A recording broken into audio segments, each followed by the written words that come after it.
My name is Carina Gardner, and I'm what you would call a practical designer. If you're ready to create a life that you love, become an incredible force for good, and generate income while pursuing your dreams, this is the podcast for you. Welcome to Make and Design. Hi, designers. Today I want to start off with a story that I have never heard before, and I ran across and wanted to talk to you about because it's beginning of the year. I have been talking a lot about being and feeling good enough, and this is a really cool story about that. So the name of it, and some of you I'm sure have heard of it before, is called The Hart and the Hunter.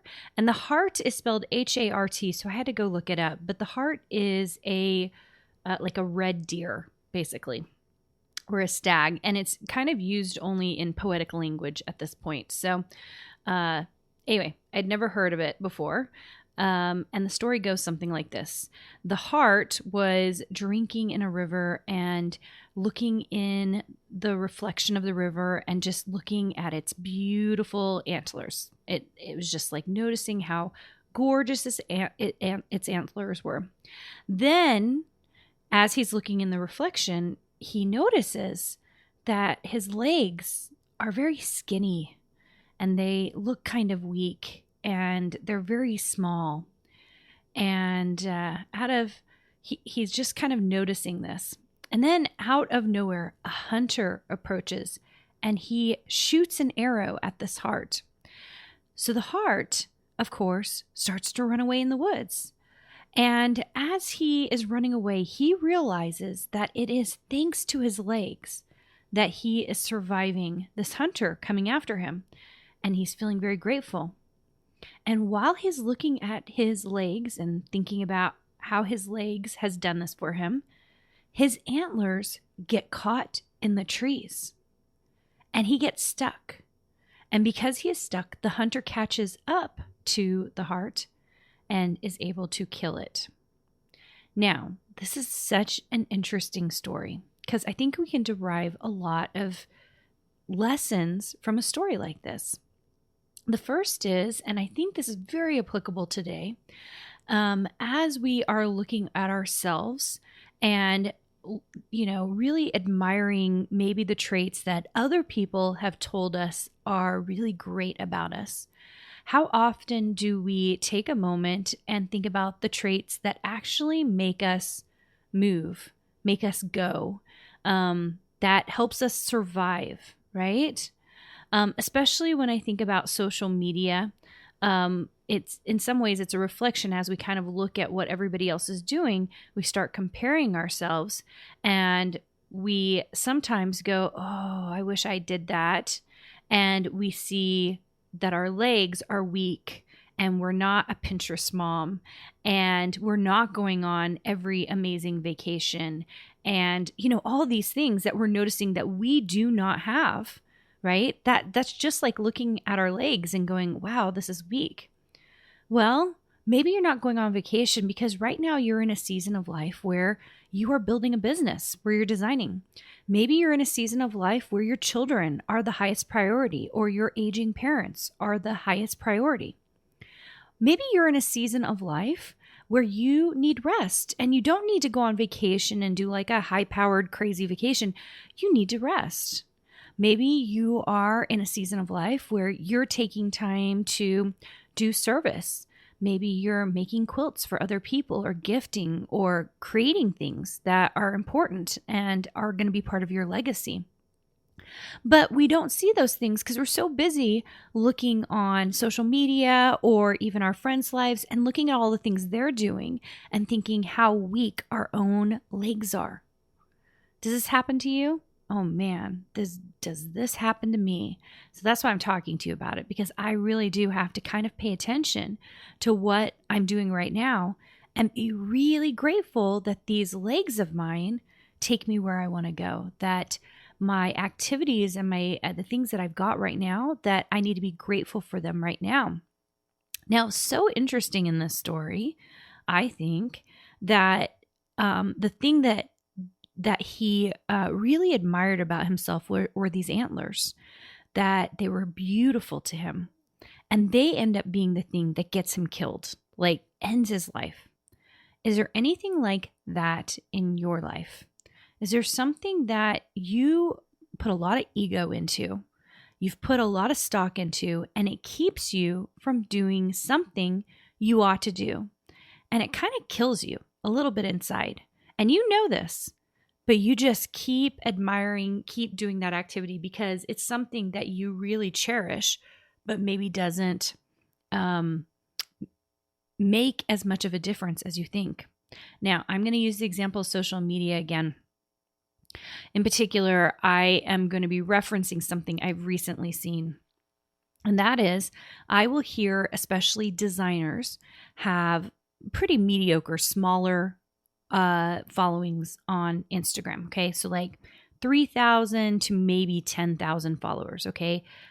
It's fine. That's a fine amount. It's not big enough audience to really make a difference. I'm just going to tell you that it isn't a big enough audience. I remember I was there not that long ago. Okay. It's not a big enough difference. It's there and it helps you and it helps your brand, but it's really not big enough to make an audience difference. And so sometimes I'll have designers be like, I can't not post daily on social media, even though I have limited time and I don't have time to post more designs. I am choosing social media. And the reason I'm choosing it is because everyone tells me I need this, or I won't be able to build a brand, or this is my business. That's the one that irks me probably the most. Social media is not a business, you guys. If you are a designer, then you're not an influencer. And influencers do need to post every day, multiple times a day, because that's their job. As a designer, your job is to design. And if you are using social media as an excuse and using social media for multiple hours of your day when you should be using those same hours to design, then it's antlers. It's the pretty thing. It's the thing that everybody sees. And so it gives you ego. It strokes your ego. It makes you feel like you're doing something when in fact you're not doing as much as you think. And if anything, it's the thing that's going to get you killed.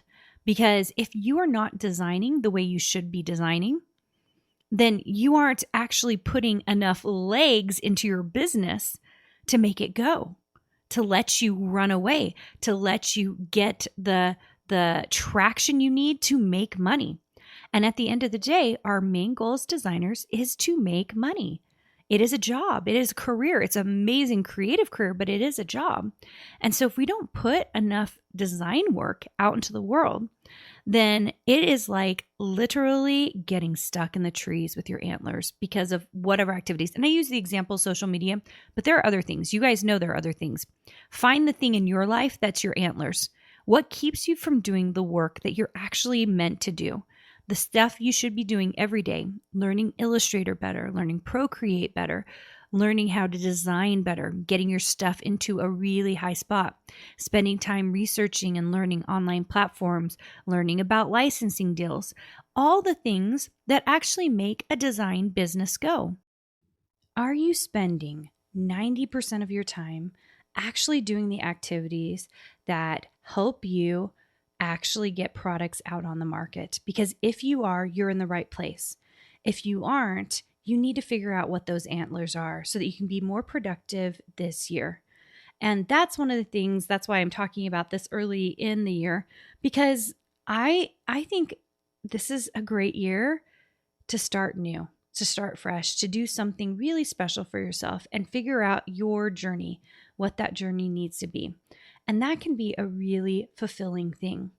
But it only happens when we take stock of what our legs are, what our antlers are, what are our weak points, what are our strong points, and actually pay attention to what's going to help us, not what makes us feel good. And there is a very big difference, you guys, between feeling good and doing the right things. But I see people mix this up all the time. So if you are starting your design business this year, if you're at the end of your first year, stay on the right path. Figure out what you need to do to get to your next level, your next place that's going to bring you purpose and fulfillment in your life. All right? Thanks you guys so much for joining me today. I can't wait to see you. I think when this airs, There is an illustration art conference tomorrow, and I hope I get to see you at it. It's going to be amazing. We've had, I think, thousands of people at this point register to come to it, and we are going to have a really good time learning together. The tutorials in it are going to be so good, and I'm just excited for you to learn and grow and really kick off your design journey. All right, guys, I'll see you soon. Did you know you have access to more free design content, die cut files, and sewing patterns? Join our exclusive VIP group for free by going to designsweetcourses.com/free.